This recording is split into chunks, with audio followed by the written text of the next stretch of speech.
Stand up and raise your right hand to be sworn, please. Please stand up. We head over to the Miami-Dade Bond Court in Miami, Florida, The one sleeping there, you can wake up too in the back row. where Judge Mindy Glazer's overseeing bond hearings. I have a few announcements. I'm going to appoint the public defender to represent all defendants unless you tell me you have money to pay for a private lawyer or if you are hiring a private lawyer and one is here. Also, please let me know if you have served in the United States military or any of the reserves. Good morning. Good morning. Over the next few hours, she'll see dozens of defendants. You were arrested for second-degree murder. As they step in I'm in the military, Your Honor. You are? and quickly step out. Hi, Mr. Booth. How are you? How you doing, ma'am? Okay, ma'am. 49-year-old Arthur Booth is a career criminal, charged with burglary, grand theft, fleeing, and resisting arrest. You have actually 3 arrest affidavits. Reckless driving, damage to property, leaving the scene of a crash with serious injury. With no serious injury. I'm sorry, no serious injury. Okay. After questioning, Judge Glazer explains the terms of his bond. The bond on count 1 is $7,500. But the judge notices something familiar about this defendant. Okay, Mr. Booth, I have a question for you. Yes, ma'am. Did you go to Nautilus for middle school? Oh, my goodness. Oh, my goodness. I'm sorry to see you there. I always wondered what happened to you, sir.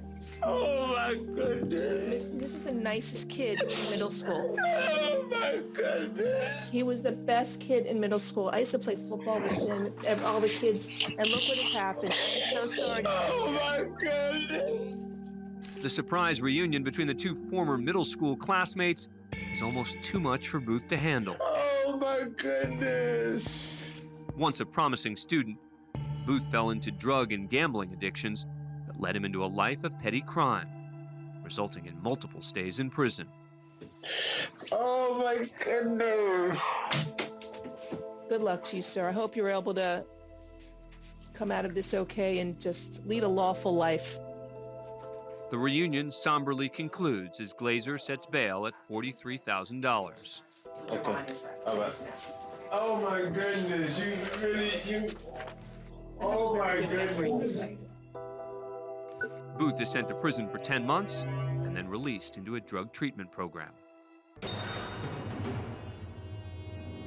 We're in the Frank Murphy Hall of Justice in Detroit, Michigan, for the sentencing of 25-year-old Amanda Casal. There's a lot of things that you can do, and your life doesn't have to be over because of a poor choice. You just have to accept responsibility for it and find a way to make something positive out of a very negative situation. Casal has been found guilty of driving under the influence, causing a head-on collision that killed 31-year-old Jerome Zerker and severely injured his fiancée, 31-year-old Brittany Johnson. The couple have 5 children together. Prior to sentencing, the court will hear a powerful impact statement from the victim's children, read by his sister, Doreen Zerker. Amanda, look what you did to my life. You ruined everything I had, like my dad's life. Amanda seems devastated by Doreen's words.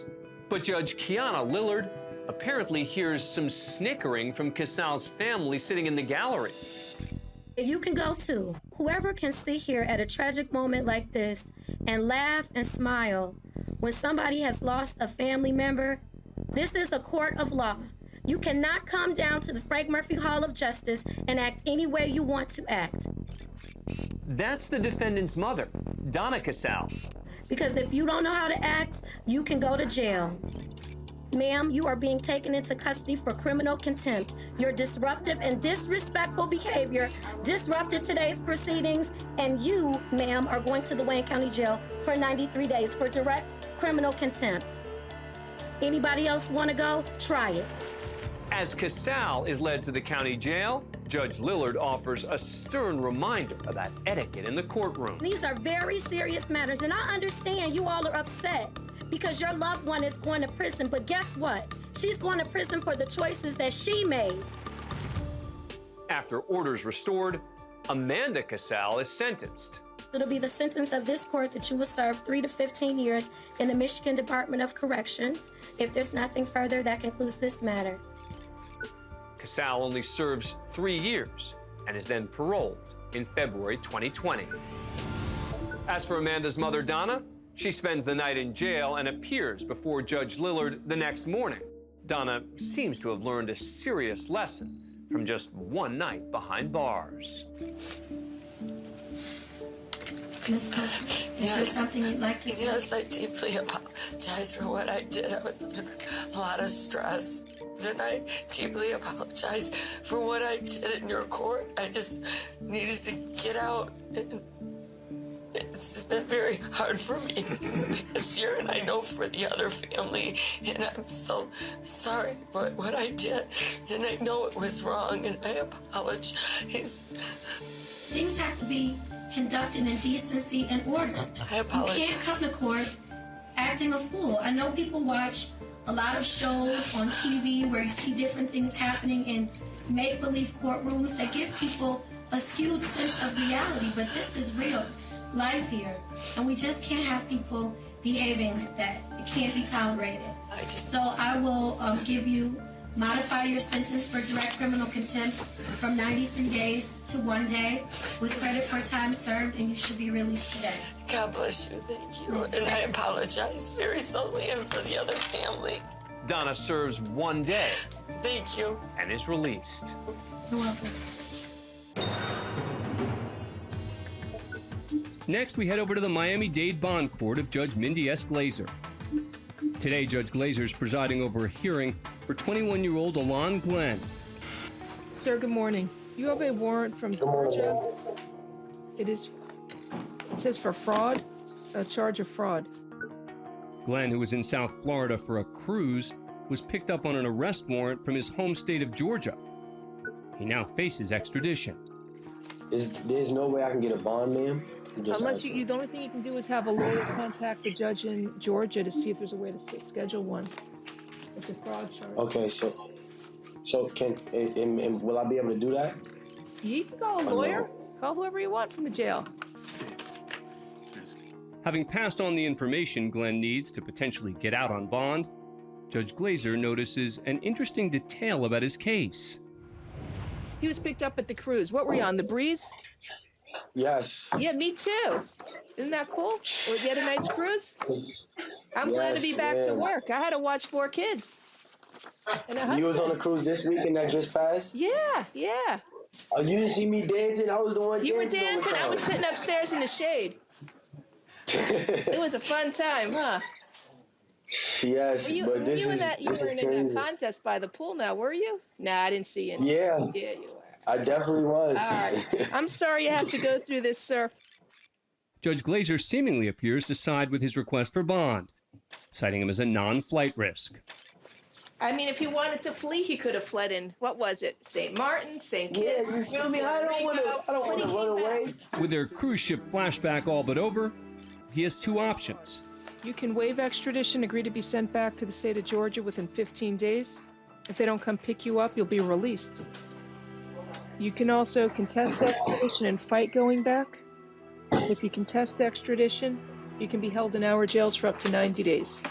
Are you gonna waive? If I don't waive, I have to wait for the 15 days? No, you have to wait 90 days. Oh, yeah, I'm waiving. Well, I waive that. Glenn waives extradition and is later picked up by authorities and extradited back to Georgia to face his fraud charge.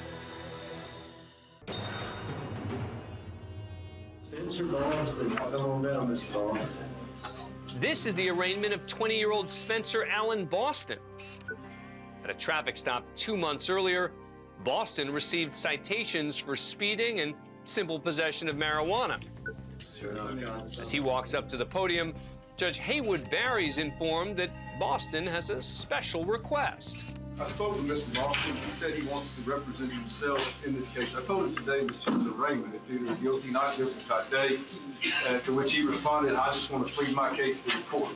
So he didn't want to talk to me after that, so that's why he was started talking, son. Yes, sir. I think it's very unfair, the marijuana law here. I think we the people deserve better because marijuana is a very harmless drug, and it's been around for ages, since the 80s and 90s. I've heard that baloney all my life, so don't go any further on that. Yes, sir. I don't know whether it's good or bad. All I know is Yes, sir. Tennessee still has it against the law. I swore to uphold the laws, and I have to uphold the laws as a judge. It probably is unfair, but I can't change it. You've got to go see the legislature to get that changed. Yes, sir. And if you get it changed... Judge Barry quickly returns to the matter at hand. Now, if you want to plead guilty, you can today. But if you want a trial, we can give you a trial on the officer's date, which it's Officer Vincent. Officer Vincent? You want to fix trial date? Yeah, we can do that. That'd be fun, and then you make another speech. As the judge works with court employees to schedule a trial date, May 7th. Boston decides to take action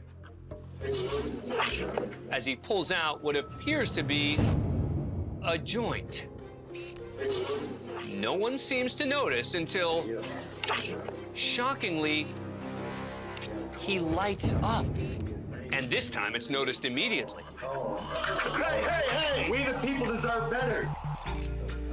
Boston may have finally pleaded his case. Hey! We the people deserve better. But he's immediately taken away by the court officer. And Judge Barry gets the final word. Take you to jail. Slapping Boston with a disorderly conduct charge, as well as another charge of possession. The judge also holds him in contempt of court, and Boston is forced to spend 10 days in jail. The joint was collected as evidence. Christopher Cologne. Our next stop is at the Broward County Courthouse in Fort Lauderdale, Florida. Sir, you've been charged with 2 counts of violating an injunction, where Christopher Cologne appears for his bond hearing via video before Judge John Hurley. Court finds probable cause. Cologne was arrested and charged with 2 counts of violating a restraining order in a domestic violence case related to his ex-girlfriend. He also has an open pending case in which he's being charged for aggravated battery against a pregnant woman, his current girlfriend. I think I remember you from before coming into this courtroom. Yes, sir. I remember. Less than a month ago, Cologne posted bond in the aggravated battery case and went free. So the judge isn't exactly thrilled to see him again. You're already out on bond. You're already out. Yes, sir, and my bondsman is willing to take me out again on a bond. That's very kind of him, but that won't be necessary today because you're not going anywhere.